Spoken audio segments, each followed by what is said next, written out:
మీరు నిరూపించుకోవచ్చు కదా. విచారణకి వెళ్ళే పోలీసుల ముఖం మీద మీరు చాలా అసలు పేపర్స్ విసిరి కొట్టి హీరోల్లాగా మీరు బయటకు వచ్చి మీడియాతో మాట్లాడొచ్చు.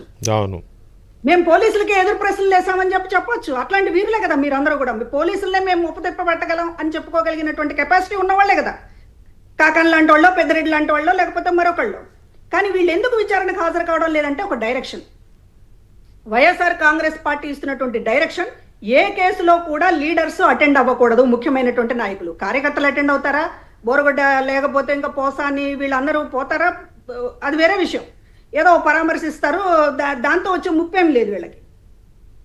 కానీ ఎప్పుడైతే కీలకమైనటువంటి నాయకులు విచారణకి హాజరైతే తమ గుట్టంతా బయటపడుతుంది అనేటటువంటి దాంతో వాళ్ళకి విచారణకి హాజరు కానివ్వడం లేదు తప్ప మరొకటి కాదు. లేకపోతే ఈ కేసులన్నిటి మీద వీళ్ళు ఓపెన్ గా మాట్లాడగలిగే వాళ్ళు ఇప్పటికీ.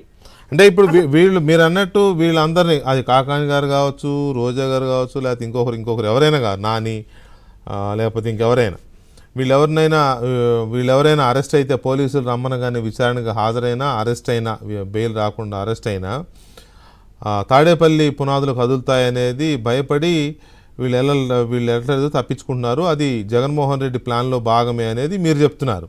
అంతే కదా, లేకపోతే పెద్ద పొలిటికల్ సీన్ చేయొచ్చు కదా, సింపతి గెయిన్ చేయొచ్చు కదా.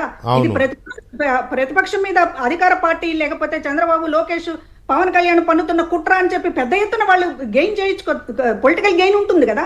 అది ఎందుకు? ప్రతి దాని వెనక కూడా ఒక గూడు పుటాని ఉంది. ఇవాళ విడుదల రజనీని ఒక హీరో అని పొగిడాడు పబ్లిక్ మీటింగ్ లో జగన్మోహన్ రెడ్డి. అంటే ఇట్లాంటి ఎన్నో పనులు చేస్తే హీరోలు అవుతారు ఆయన దృష్టిలో. అంతే కదా, పార్టీలో ఉన్న పాలసీ అదే కదా. ఇవన్నీ బయటకు వస్తాయని దాని వెనుక తాము ఉన్నాం కాబట్టి. ఇవాళ ఒక విడుదల రజనీతోనో, కొడాలి నానితోనో, లేకపోతే కాకాని గోవర్ధన్ రెడ్డితోనో, పెద్దిరెడ్డితోనో పోదు కదా. వీళ్ళ నడిపించిన వాళ్ళు ఎవరు? అన్ని బయటకు వస్తాయనే ఇవాళ పోలీసు విచారణని ఎస్కేప్ అవుతున్నారు దొంగల్లాగా. ఇవాళ పబ్లిక్ లైఫ్ లో ఉన్నటువంటి ఒక ఎమ్మెల్యేలు, మాజీ మంత్రులు పోలీసు విచారణకు హాజరు కాకపోతే దాని అర్థం ఏంటి? అంతే కదా.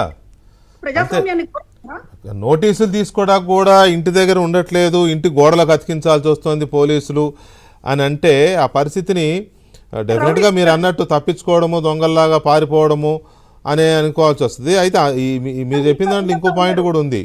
వీళ్ళు కనుక విచారణలకు హాజరైతే తాడేపల్లి పునాదులు కదులుతాయి, అన్నీ అక్కడికే కదా, కేంద్ర బిందువు అదే కదా వీళ్ళు చేసిన